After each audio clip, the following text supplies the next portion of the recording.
سلام اس پر جو امت کے لیے راتوں کو روتا تھا، سلام اس پر جو فرش خاک پر جاڑے میں سوتا تھا۔ اللهم صل على محمد وعلى آل محمد كما صليت على إبراهيم وعلى آل إبراهيم إنك حميد مجيد۔ اللهم بارك على محمد وعلى آل محمد كما باركت على إبراهيم وعلى آل إبراهيم إنك حميد مجيد۔ اعوذ باللہ من الشیطان الرجیم، بسم اللہ الرحمن الرحیم۔ آج ہم کلاس نمبر 12 کا آغاز کرنے جا رہے ہیں۔ آج ہم جو دور پڑھیں گے وہ مدنی دور کا 5واں سال ہوگا، اور ہم گزشتہ سال پڑھتے پڑھتے اس سفر تک پہنچے ہیں جس میں مستقل مشقت ہے، آزمائشیں ہیں، پریشانیاں ہیں۔ ابھی تک وہ زمانہ نہیں آیا کہ سکون سے سانس لیا جائے۔ گزشتہ سوالات کے جوابات آپ نے دیے۔ میں نے آپ سے یہ پوچھا تھا کہ ہم سب مل کر معاشرے میں کیا تبدیلی لا سکتے ہیں، اور آپ کے جوابات سے بھی اندازہ ہوا کہ آپ سب اس بات کو سمجھتے ہیں کہ 1 اور 1 11 بنتا ہے، اور اگر ہم معاشرے میں کوئی اچھی بات پھیلانا چاہتے ہیں، دین کو عام کرنا چاہتے ہیں، قرآن کو نافذ کرنا چاہتے ہیں، تو ہمیں ایک ہونا ہوگا۔ سیرت سے بھی ہمیں یہی سبق ملا کہ آپ صلی اللہ علیہ وسلم نے انصار، مہاجرین، انصار کے بھی دونوں قبیلوں کو ملا کر وہ طاقت بنائی جس کو ایمان نے جلا بخشی، تو پھر مسلمانوں کی اس قوت کو کوئی روک نہ سکا۔ یہی سفر ہم دیکھتے چلے جا رہے ہیں، اور مدنی دور کا 4تھا سال تو ہم نے گزشتہ ہفتے پڑھ لیا تھا۔ آج ہم پڑھیں گے مدنی دور کا 5واں سال، اور انہی حالات کا تسلسل جاری ہے۔ منافقین کا رویہ، اس کے نتیجے میں کیا کیا پیش آیا، واقعہ افک، غزوہ احزاب، بنو قریظہ یعنی یہودیوں کا قبیلہ، ان کی کیفیت اور ان سے نمٹنا، اور دیگر اس سال کے اہم واقعات بھی آج ہم پڑھیں گے۔ منافقین کا رویہ آپ جانتے ہیں کہ مسلسل ایسا تھا کہ مسلمانوں کے اندر سازشیں کی جائیں، دلوں میں کوئی ایسی باتیں ڈال دی جائیں، یا تو یہ باہم لڑ پڑیں، یا پھر دین کے مقابلے میں ان کے دل میں کوئی ایسا شک پیدا ہو جائے کہ ان کی ہمتیں ختم ہو جائیں۔ تو ایک مسلسل رویہ چل رہا تھا، غزوات و سرایا میں جاتے، باتیں بناتے، مدینہ میں باتیں بناتے، کیا مل رہا ہے ایمان لا کر، کیا بادشاہت مل گئی، کون سی طاقت حاصل ہو گئی، اچھا خواب تو یہ سنے تھے، اور نتیجہ یہ ہے اپنے شہر کا دفاع کرنا پڑ رہا ہے، اپنی جانیں دینی پڑ رہی ہیں۔ ہر دور میں لوگ سوال اٹھاتے ہیں نا کہ ایمان پہ چل کے حاصل کیا ہو رہا ہے، حاصل جنت کے بجائے دنیاوی فائدوں کو گنا جاتا ہے۔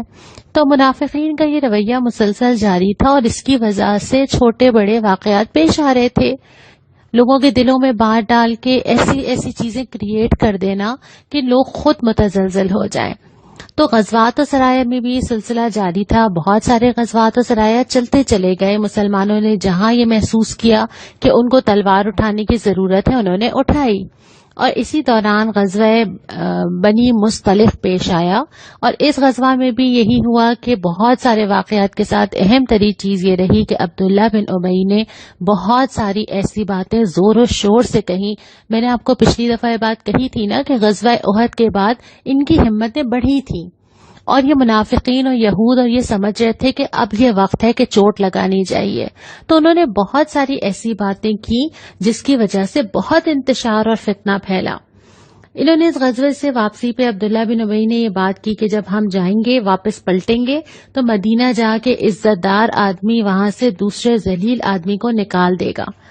اس پہ بہت لوگوں کے اندر اضطراب پیدا ہوا، قریب تھا کہ لوگ آپس میں لڑ پڑتے۔ آپ صلی اللہ علیہ وسلم نے حکمتاً یہ طریقہ اختیار کیا کہ غزوے سے واپسی پہ آپ نے لشکر کو اتنا سفر کرایا کہیں پڑاؤ ہی نہیں ڈالا کہ نہ لوگوں کو اتنا موقع ملے، نہ وہ بیٹھے، نہ اس پہ گفتگو ہو۔ جب چلتے لوگ تھک گئے تو آپ نے پڑاؤ ڈالا تاکہ لوگ فوراً ہی جو ہے وہ آرام کرنے لگ جائیں اور گفتگو نہ کریں۔ اب جب یہ بات پھیلی اور لوگوں کے علم میں آئی، سب سے پہلے تو عبداللہ بن ابی نے کہا نہیں میں نے تو یہ بات کی ہی نہیں ہے نا. اور حضرت زید کی بڑی مزے کی بات ہے، وہ چھوٹے اور ینگ تھے نا اس وقت، تو ان کے اوپر سے اس نے صحیح آپ کو بتائی نہیں ہے، اس نے تو سنی نہیں ہوگی، اس نے کچھ اور ہی کہہ دیا اپنی طرف سے. حضرت زید بتاتے بھی ہیں کہ مجھے بہت غم ہوا اور مجھے اتنا افسوس ہوا کہ میرے بارے میں ایسے کہا گیا اور صدمہ ہو گیا اور گھر پہ بیٹھ گیا. اور پھر اللہ تعالیٰ نے سورہ منافقون میں یہ آیت نازل کی اور یہ جملہ دہرایا کہ یہ منافق یہ کہتے ہیں، ان کا یہ جملہ ہے. حضرت زید بڑے خوش ہوئے، آپ صلی اللہ علیہ وسلم نے ان کو بلا کے بھی کہا کہ اے زید اللہ نے تمہاری تصدیق کر دی. پھر اس کے بعد یہ عبداللہ بن ابی کی جو کیفیت تھی، یہاں تک کہ ان کے اپنے بیٹے نے آ کے کہا کہ رسول اللہ مجھے آپ حکم دیجئے میں اس کو قتل کروں گا، لیکن جو ہے وہ آپ صلی اللہ علیہ وسلم نے اس کا حکم نہیں دیا. ایک واقعہ تو یہ چل رہا تھا، اس کی وجہ سے مسلمانوں کے اندر انتشار بے چینی ہو رہی تھی. دوسرا واقعہ یہ ہوا کہ حضرت عائشہ رضی اللہ تعالی عنہا، وہ بھی بہت ینگ تھی، ٹین ایجر ہی تھی اس وقت. حضرت عائشہ کے پاس ایک ہار تھا جو کہ جب وہ جانے لگے اس سفر سے اور لشکر اٹھنے لگا تو ہار نہ ملا. انہوں نے سوچا ہار ڈھونڈ لوں، اتنی دیر میں لوگوں نے پڑاؤ سے اٹھ گئے اور لشکر چل پڑا. حضرت صفوان کی ذمہ داری تھی کہ وہ بعد میں دیکھیں کہ کوئی چیز رہ تو نہیں گئی ہے. وہ پہنچے اور پردے کا حکم آنے سے پہلے حضرت عائشہ کو دیکھ چکے تھے تو وہ پہچان گئے. انہوں نے کہا آپ یہاں کیسے؟ تو حضرت عائشہ نے بتایا تو انہوں نے خاموشی سے اونٹ آگے کر دیا، حضرت عائشہ سوار ہو گئیں اور حضرت صفوان ان کو لے کے لشکر کے پیچھے پیچھے پہنچ گئے. اب بظاہر تو یہ کوئی غیر معمولی واقعہ نہیں ہے نا، ایسا ہو جایا کرتا ہے اور ایسا ہونا کوئی انہونی بات نہیں ہے، لیکن جہاں پہ کوئی انسان شر پھیلانا چاہتا ہو اس کو تو وجہ بھی نہیں چاہیے ہوتی. یہاں تو وجہ مل گئی تھی، یہاں تو پوائنٹ تھا، رائی تھی جس کا پہاڑ بنا دیا جائے. اور منافقین نے یہی کہا. انہوں نے کیا کیا کہ حضرت عائشہ اور حضرت صفوان کے کردار پر تہمت لگائی، نعوذ باللہ.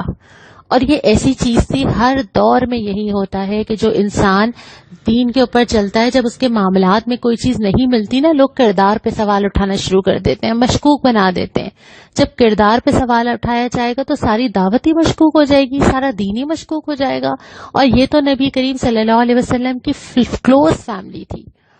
اور اس کے بعد پھر جو رویہ اس کے اندر رہا، اب جب یہ باتیں آپس میں چلتی چلی گئیں، مسلمانوں میں پھیلی، آپ اندازہ کر سکتے ہیں ڈسکشنز ہوئے ہوں گے، باتیں ہوئی ہوں گی، ہر جگہ یہ ڈسکس ہو رہا ہوگا. کچھ لوگ معصومیت میں شامل ہوئے، کچھ لوگوں نے یقین کیا، کچھ لوگوں نے کہا نہیں یہ ہو ہی نہیں سکتا. ملے جلے رد عمل تھے. اس تمام چیزوں کے اندر آپ صلی اللہ علیہ وسلم کی کیفیت کیا تھی کہ آپ صلی اللہ علیہ وسلم نے بالکل خاموشی اختیار کی. اور آپ نے قریب کے، ہمیں ملتا ہے کہ کچھ صحابہ سے جو بہت کلوز تھے ان سے مشورہ بھی کیا، لیکن پھر آپ نے خاموشی ہی اختیار کی. حضرت عائشہ کی کیفیت کیا تھی؟ واپس آئیں سفر سے آ کے، بیمار ہوئی، انہیں معلوم ہی نہیں تھا، پتہ ہی نہیں تھا یا سوچا ہی نہیں تھا کہ یہ بھی کچھ ہو سکتا ہے. بہت بعد میں جا کے حضرت عائشہ کو حضرت ام مستہ سے ان کے ساتھ وہ نکلی اور باتوں میں ذکر نکلا اور پھر حضرت عائشہ کو پتہ چلا. اس کے بعد پھر حضرت عائشہ کے اوپر انتہائی غم طاری ہوا، بہت روئیں، بہت پریشان ہوئی. اچھا، اس کے بعد پھر ایک اور ہمیں جو اسلام کے لیے رہنما چیز ملتی ہے کہ نبی کریم صلی اللہ علیہ وسلم براہ راست حضرت عائشہ کے پاس آئے اور آپ نے حضرت عائشہ سے ڈائریکٹلی بات کی کہ بس یہ مجھے پتہ چلا ہے، لیکن اللہ تعالیٰ تمہاری برات نازل کر دے گا نا. میں تو نہیں جانتا کچھ بھی، لیکن میں جانتا ہوں کہ اللہ تعالیٰ اس معاملے کو واضح کر دے گا، تم اللہ تعالیٰ سے توبہ کرو. حضرت عائشہ کا جواب کیا تھا؟ حضرت عائشہ کا جواب یہ تھا کہ جو سمجھ لے، میں جانتی ہوں نا، میں اپنے بارے میں جانتی ہوں کہ میں بری ہوں اور میں سمجھتی ہوں کہ مجھے اللہ تعالیٰ کی مدد مطلوب ہے. حضرت عائشہ نے قرآن کی وہ آیت جس میں حضرت یعقوب علیہ السلام کے جملے ہیں وہ کوٹ کی کہ صبر ہی بہتر ہے اور جو کچھ تم لوگ کہتے ہو مجھے اس پر اللہ کی مدد چاہیے. اور اس کے بعد حضرت عائشہ خاموش ہو گئیں اور پھر نبی کریم صلی اللہ علیہ وسلم کے پاس وحی آئی جس میں اللہ تعالیٰ نے برات نازل کی. اور اس کے بعد والی بات بھی بہت مزے کی ہے. آپ صلی اللہ علیہ وسلم نے فرمایا اے عائشہ رضی اللہ تعالیٰ عنہ، اللہ نے تمہیں بری کر دیا. اور حضرت عائشہ کی والدہ نے کہا کہ عائشہ اٹھو، نبی صلی اللہ علیہ وسلم کا شکریہ کرو. تو حضرت عائشہ نے کتنے مزے کی بات کی. انہوں نے کہا کہ میں تو اللہ تعالیٰ کا شکریہ ادا کروں گی نا. کتنی بڑی تسلی اور سکون ہوگا نا اس وقت. یہ اللہ تعالیٰ اپنے بندوں کو چھوڑتا تھوڑی ہے. اور مسلمانوں کی کیفیت کیا تھی کہ مسلمانوں کے اندر ملا جلا رد عمل تھا. دیکھیں انسان تو ہر طرح کے ہوتے ہیں نا، کچھ نے یقین کر بھی لیا، کچھ نے بالکل نہیں کیا، لیکن اللہ تعالیٰ نے اس کے بعد جتنی آیات نازل کی، سورہ نور کی جو 10 آیات ہیں، اس میں اللہ تعالیٰ نے بہت زیادہ گفتگو ان سے نہیں کی کہ مشرکین تو ہیں ایسے، یہ تو کرتے ہی یہ ہیں، ان پہ اللہ کا عذاب ہو۔ اللہ تعالیٰ نے مسلمانوں کو مخاطب کیا کہ ایک بات آئی تھی، لوگوں نے کہی تھی، تمہیں کیا کرنا چاہیے تھا، تم نے کیا کیا اور تم کیا کرتے تو بہتر تھا، یہ میں آپ کے اوپر چھوڑتی ہوں۔ اس ہفتے کا سوال یہی ہے کہ سورہ نور کی جو یہ 10 آیات ہیں، آپ اس کو پڑھیں گے اور آپ مجھے بتائیں گے کہ ایسے کسی بھی واقعے میں سورہ نور کی روشنی میں ہمیں کیا ہدایت ملتی ہے کہ جب ہمارے کانوں میں کوئی بات پڑے تو ہمیں کیا کرنا چاہیے۔ یہ منافقین کی بہت بڑی سازش اور فتنہ تھا جو اللہ کی مدد سے ناکام ہوا۔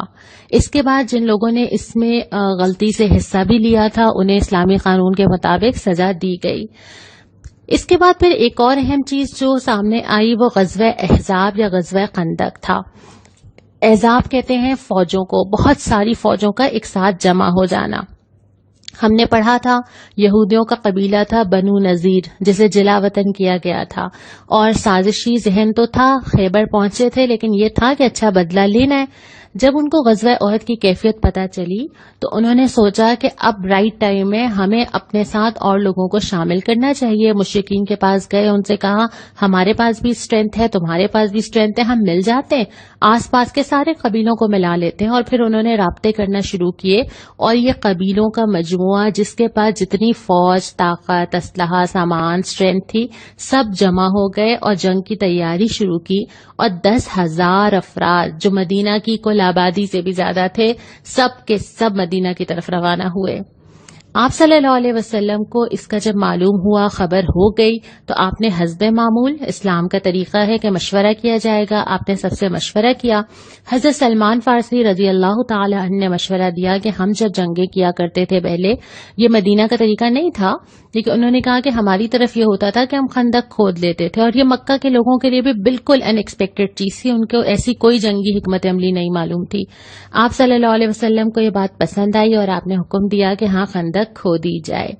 اس خندق کھودنے کے درمیان ایک تو یہ اندازہ کیجئے کہ غزوہ خندق یا غزوہ احزاب جو بعد میں تو جنگ ہوئی ہی نہیں، لیکن یہ اس وقت تو نہیں پتا تھا نا، یہ پتا تھا کہ کئی گنا لوگ سارے کے سارے ہمارے شہر کی طرف آ رہے ہیں۔ اس وقت جس نے حصہ ڈالا، جس نے آگے بڑھ کے اپنے آپ کو پیش کیا، اس کے لیے کتنا زیادہ ایمان چاہیے تھا۔ خندق کھودی گئی۔ سب سے اہم بات یہ ہے کہ اللہ کے نبی صلی اللہ علیہ وسلم لیڈر، اللہ کے رسول اس سارے کاموں میں شریک تھے۔ آپ صلی اللہ علیہ وسلم بھی اسی طرح پتھر توڑتے تھے، کلہاڑا مارتے تھے، لوگوں کے ساتھ ساتھ تھے، جس سے لوگ محسوس کرتے تھے اور لوگ تقویت پاتے تھے۔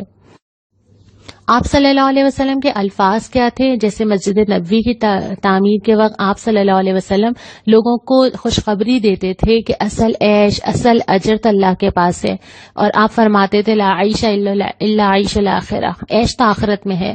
یہاں پر بھی آپ دعا مانگتے تھے کہ اے اللہ مہاجرین اور انصار کو بخش دے، ان کی مغفرت کر، لوگوں کے اندر حوصلہ پیدا ہوتا تھا۔ اس کے ساتھ ساتھ بہت سارے معجزات ہوئے، لوگ بہت زیادہ فاقے کی حالت میں تھے۔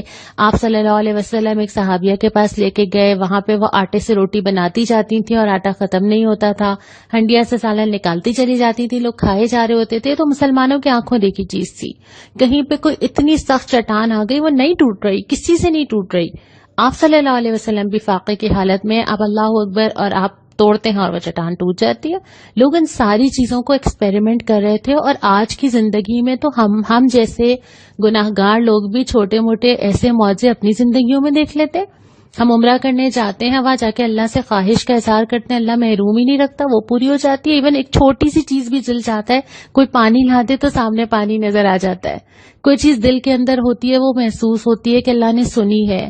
کسی کو کچھ کسی کے لیے خرچ کرتے ہیں، اللہ کہیں سے لوٹا دیتا ہے۔ یہ معجزات تو ہماری زندگیوں میں ہو جاتے ہیں۔ تو اس ایمان کے ساتھ ان کو اپنے سامنے وہ جنتیں نظر آ رہی تھیں، لیکن ایمان پھر ویسا ہی ہونا چاہیے۔ جب یہ خندق کھود دی گئی تو پھر آپ صلی اللہ علیہ وسلم نے لوگوں اور سامان کو جمع کیا، تقریباً 3,000 افراد یہ بنے، اور آپ نکلے شہر سے تھوڑا باہر کی طرف۔ آپ نقشے میں دیکھ سکتے ہیں کہ درمیان میں خندق ہے، ایک طرف مدینہ اور مسلمانوں کا لشکر ہے، ایک طرف قریش کا پورا لشکر موجود ہے، لیکن وہ خندق پار نہیں کر پا رہے کیونکہ ان کے لیے تو بالکل نئی سی چیز ہے۔ پیچھے جو ہے وہ بنو قریظہ یہود کا وہ قبیلہ ہے جن سے معاہدہ ہوا ہوا ہے، اور یہ ہے کہ ٹھیک ہے یہ اندر موجود ہیں، یہ تو کچھ نہیں کریں گے۔ ان دوران میں جب محاصرہ چلتا چلا جا رہا ہے اور چند مقامات پہ انہوں نے عبور کرنے کی کوشش کی، کہیں ان کو کوئی سپیس نظر آئی تو تھوڑی تیر اندازی کا مقابلہ ہوا، جھڑپیں ہوئی، لیکن کوئی بڑی جنگ تو نہیں ہوئی۔ حضرت نعیم رضی اللہ تعالی عنہ آپ صلی اللہ علیہ وسلم کی خدمت میں آئے اور انہوں نے کہا کہ میں کوئی تدبیر کروں، تو آپ نے اجازت دی۔ تدبیر انہوں نے یہ کی کہ انہوں نے کوشش کی کہ جو قبیلے یکجا ہو کر آئے ہیں ان کے درمیان کوئی ایسا سوال اٹھایا جائے کہ یہ متزلزل ہو جائیں۔ قریش سے جا کے انہوں نے یہ کہا کہ جو یہودی ہیں نا یہ ضرور تم سے کچھ نہ کچھ ضمانت میں مانگیں گے، کوئی ہو سکتا ہے کوئی آدمی مانگ لے، اور ایسا نہ ہو کہ وہ تمہارے آدمیوں کو دے کر نبی صلی اللہ علیہ وسلم کو اپنی بخشش کرا لیں۔ یہودیوں کے پاس جا کے انہوں نے یہ کہا کہ قریش تو چلے جائیں گے واپس، یہ تو ہیں ہی دشمن، تم لوگ پھنس جاؤ گے تو کچھ آدمی ان سے ضمانت کے طور پہ لینے چاہیے نا۔ انہوں نے جب آدمی مانگے تو قریش نے کہا اچھا یہ تو بات ہی وہی ہوگی جو نعیم نے کہی تھی۔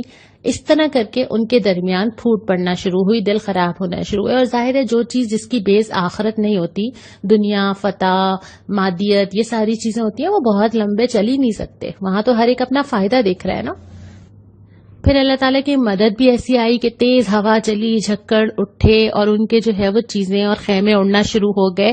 تو پھر جب اتنے لمبے محاصرے کے بعد آخر میں مشرکین جو ہیں وہ پسپا ہونا شروع ہو گئے، لیکن اہم بات یہ ہوئی اس دوران کہ یہ جو بنو قریظہ تھے انہوں نے بدعہدی کی، انہوں نے ایک ایگریمنٹ کے پاس لوگ گئے، انہوں نے کہا دیکھو آگے وہ لوگ ہیں، پیچھے سے تم لوگ حملہ کرو گے، درمیان میں ہم ان کو پیس دیں گے اور ہماری فتح ہو جائے گی، اور یہ ان کی باتوں میں آئے، انہوں نے بدتمیزیاں شروع کی، انہوں نے جا کے باتیں کرنی شروع کی، ان کے پاس صحابہ گئے تو انہوں نے جا کے بہت باتیں بنائی، اور یہ مکمل طور پہ مقابلے کے لیے تیار تھے کہ آگے سے جیسے ہی ذرا سی بھی ہمیں کوئی ہنٹ ملے گی یا سگنل ملے گا ہم پیچھے سے حملہ کر دیں گے، اور آپ صلی اللہ علیہ وسلم کو یہ بات پتہ چل گئی۔ اور اس کے بعد آپ نے تحقیق کرنے صحابہ کو بھی بھیجا اور انہوں نے بھی کنفرم کیا کہ بالکل ایسا ہی ہے۔ اب صورتحال آپ دیکھ سکتے ہیں، آپ کے سامنے نقشہ موجود ہے، آپ دیکھ سکتے ہیں کہ آگے بھی دشمن ہے، پیچھے بھی دشمن ہے، اور درمیان میں مسلمان ہیں، لیکن اللہ تعالیٰ نے ایسی سچویشن بنائی اور ایسی ہیبت طاری کی کہ مشرکین پسپا ہو کر واپس ہو گئے، اور آپ صلی اللہ علیہ وسلم کے یہ جملے تھے کہ اب آج کے بعد ہم ان پہ چڑھائی کریں گے، وہ ہم پہ چڑھائی نہیں کریں گے، اب ہمارا لشکر ان کی طرف جائے گا۔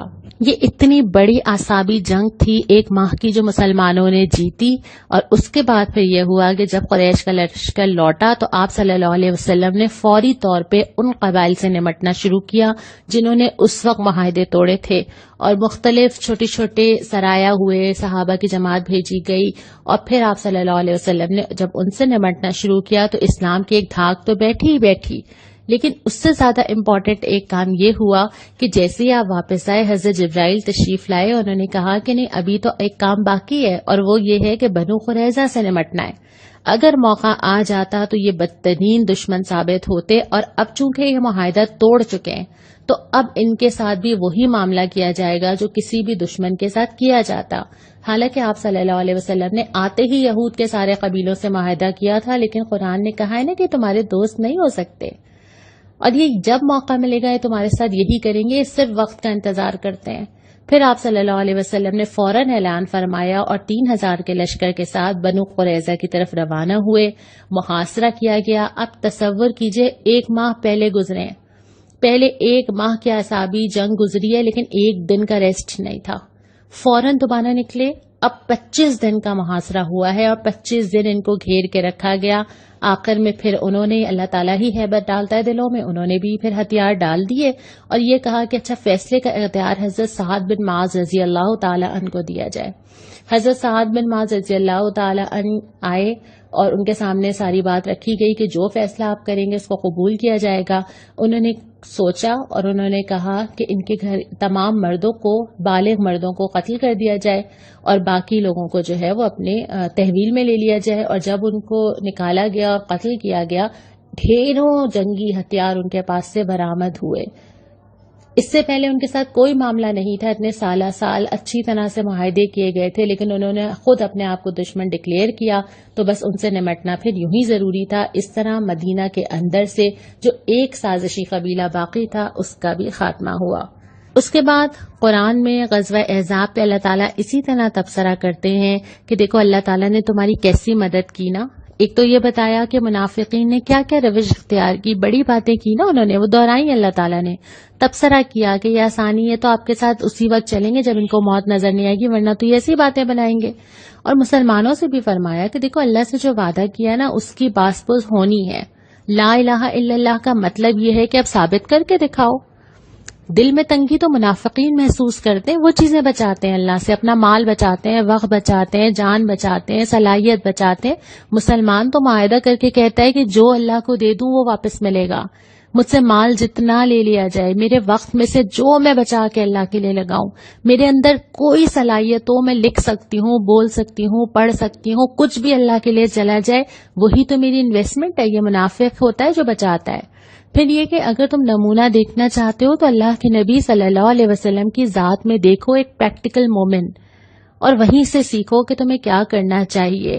پھر اللہ تعالیٰ نے مومنین کی ایمانی کیفیت کی تعریف بھی کی ہے کہ اللہ ان کے لیے کافی ہو گیا۔ انہوں نے کہا اچھا یہی تو کرنا تھا، یہی تو قربانی دینی تھی، یہیں سے تو جنت ملے گی۔